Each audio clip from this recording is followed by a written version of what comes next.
কত বড় সাহস, সামান্য একজন মালিক বাসার একজন চাকর হয়ে তুই কিনা আলিফ স্যারের নাম ধরে ডাকছিস? এই তুই জানিস উনি কে? উনি কত বড় একজন মানুষ। মগের মূল্য পাইছেন? যাকে যেভাবে ইচ্ছা ট্রিট করবেন, যাকে যেভাবে ইচ্ছা তার গায়ে পর্যন্ত হাত তুলবেন। আই মালিক, এটা কি আলিফ স্যারের বাসা না? জি, আলিফের বাসা। কত বড় সাহস, সামান্য একজন মালিক বাসার একজন চাকর হয়ে তুই কিনা আলিফ স্যারের নাম ধরে ডাকছিস? এই তুই জানিস উনি কে? উনি কত বড় একজন মানুষ। ওনার স্ট্যাটাস সম্পর্কে তোর কোনো আইডিয়া নেই। এই যে আমাদের দেখ না, আমরা নিজেরাই তো আলিফ স্যারের নাম ধরে ডাকার সাহস পাই না, আর তুই নিজেই কিনা আলিফ স্যারের নাম ধরে ডাকছিস। এই তোর লজ্জা করে না? আজব ব্যাপার, আমি তো এটাই বুঝতে পারতেছি না আপনি আমার গায়ে কেন হাত তুললেন। আমি কি এমন অন্যায় করছি? আর সব থেকে বড় কথা, আমার নামই তো আলিফ। বামন হয়ে চাঁদে হাত বাড়াচ্ছিস তাই না? তুই নিজে আলিফ স্যার এটাই বোঝাতে চাচ্ছিস তাই তো? এই তুই নিজেকে একবার আয়নায় দেখেছিস? তোর পা থেকে মাথা পর্যন্ত একবার দেখ না। তুই জাস্ট একটা কামলা বাসার চাকর, নিজেকে আলিফ স্যার দাবি করিস না। চত্বর সব ম্যাডাম, আপনিও না কার সাথে কথা বলতেছেন?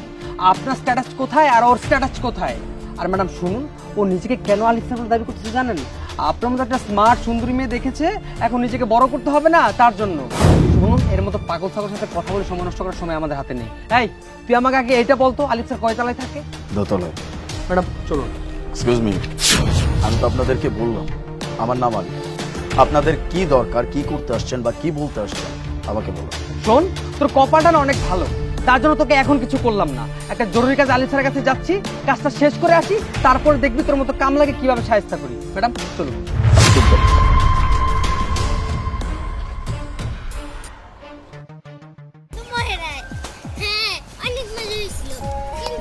দেখেছেন ম্যাডাম, দেখেছেন এই বাসার কারো কোনো ডিসিপ্লিন নেই। একটা সামান্য কাজের মেশে সোফার উপর পার উপর পা উঠিয়ে কিভাবে বসে বসে টিভি দেখতেছে আর পাগলদের মতো হাসতেছে। এই আপনারা কারা আর কাকে চাই? আলিফ স্যার কোথায়? আলিফ স্যার তো বাসায় নাই, আলিফ স্যার বাইরে গেছে। যা কর আমারে কোন, আলিফ স্যার আসলে কয়া দিমু। কত বড় সাহস!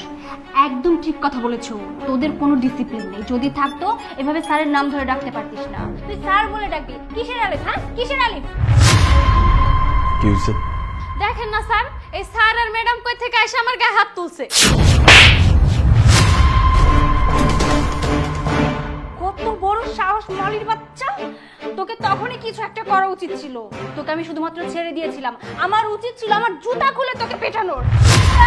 আলিফ স্যার আপনি কোথায়? তাড়াতাড়ি এদিকে আসুন। আলিফ স্যার! কি ব্যাপার, আলিফ স্যারকে এভাবে ডাকছো যে? আলিফ স্যার তো তোমার সামনেই দাঁড়ানো আছে, তা আলিফ স্যারকে আবার ডাকছো কেন? হ্যাঁ আপনি সব কি বলছেন? আলিফ স্যার আমাদের সামনে মানে?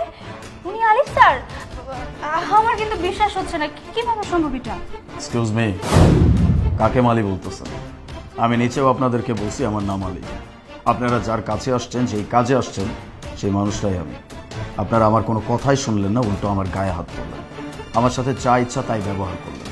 তারপরেও আমি কিচ্ছু বলিনি। আমি বাসায় আসার পরে যখন ওকে জিজ্ঞেস করলাম যে কি হয়েছে, তখন কি শুনলাম? ওর গায়ে পর্যন্ত আপনারা হাত তুলছেন। কি মনে করেন নিজেদেরকে? হ্যাঁ, মানুষকে মানুষ মনে হয় না? মানুষকে সম্মান করতে মন চায় না? ও বাড়ির কাজের লোক, আমাকে মালি ভেবে যা ইচ্ছা তাই ব্যবহার করতেছেন, আমাদের গায়ে পর্যন্ত হাত তুলতেছেন। কি পাইছেন? মগের মূল্য পাইছেন? যাকে যেভাবে ইচ্ছা ট্রিট করবেন, যাকে যেভাবে ইচ্ছা তার গায়ে পর্যন্ত হাত তুলবেন। আপনারা কি প্রধানমন্ত্রী হয়ে গেছেন? যা ইচ্ছা তাই করবেন, কেউ কিচ্ছু বলতে পারবে না? মা, এসব কেমন ক্লায়েন্টদের সাথে তুমি বিজনেস করো? কাদেরকে তুমি বাসায় আসতে বলছো?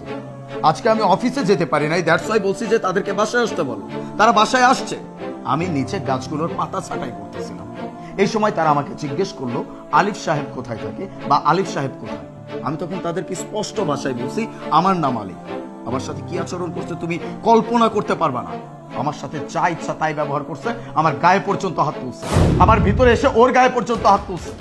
আরে যারা মানুষের সাথে ঠিকমতো আচরণ করতে পারে না, কিভাবে ব্যবহার করতে হয় এই ম্যানার্সটুকু যাদের মধ্যে নাই, তাদের সাথে তুমি কিসের বিজনেস করবা? ওদের সাথে যদি আমরা কোনোভাবে কোনো রকম পার্টনারশিপে যাই, তাহলে আমাদের কোম্পানি বেশি দিন টিকবে না। কেন জানো? কারণ ওরা স্টাফদের সাথে ঠিকমতো আচরণই করতে পারবে না, তাদেরকে ভালোভাবে ট্রিটই করতে পারবে না। ওদের নেচার আমার খুব ভালো করে বোঝা হয়ে গেছে। এরকম মানুষের সাথে আমি অন্তত কোনো বিজনেস ডিলিংয়ে যাব না। আপনারা এখানে যে কাজের জন্য আসছেন সেই কাজটা হবে না, চলে যান এখান থেকে। স্যার প্লিজ প্লিজ স্যার, আমরা যা করেছি তার জন্য এক্সট্রিমলি সরি, আসলে বুঝতে পারিনি। কি করব বলুন, আপনার গেট আপ সেট আপ দেখে আসলে বুঝতেই পারিনি যে আপনি আলিফ স্যার এত বড় কোম্পানির মালিক।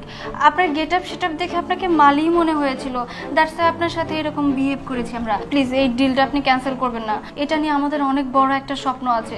আপনি যদি ডিলটা ক্যান্সেল করে দেন আমাদের অনেক বড় প্রবলেম হয়ে যাবে, আমাদের লস হয়ে যাবে স্যার। আপনাদের লস হোক আপনাদের লাভ হোক, কোনোটাতেই আমার কোনো যায় আসে না।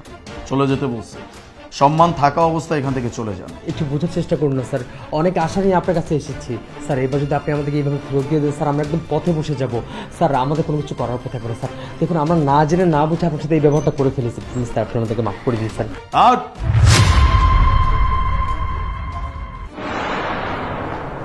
বাবা, আসলেই আমি মানুষ চিনতে ভুল করেছি, না হলে কি এদের সাথে বিজনেস ডিল করতে আসতাম? শোনো, আমার বয়স হয়েছে, আমি আর এখন এই বিজনেসের প্যারাটা মাথায় নিতে পারতেছি না। যত কিছু আছে সব কিছু অফিসের দায়িত্ব তোমার উপরে দিলাম, তুমি আজ থেকে সব কিছু দেখাশোনা করবে, ঠিক আছে? এই আমার সাথে আয়। মা এক কাপ চা দিও। দিচ্ছি।